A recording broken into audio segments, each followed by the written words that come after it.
To the respected sirs and all my classmates, I am BK Kumar from batch 3 with BCA course.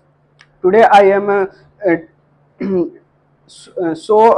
PPT is on the topic of how to create traffic lights with the help of CSS, JavaScripts and HTML.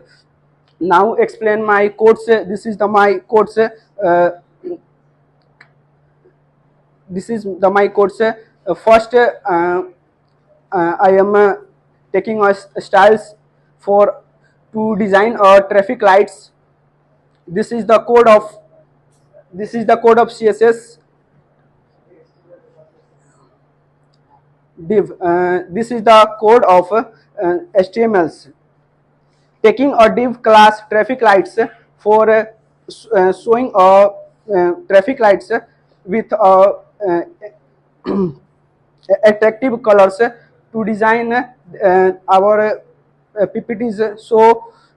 So now explains this is the code of CSS to modify and attractive the traffic lights. Now this is the last JavaScript codes to execute our traffic lights. This is on, off, on. That's all. Thank you.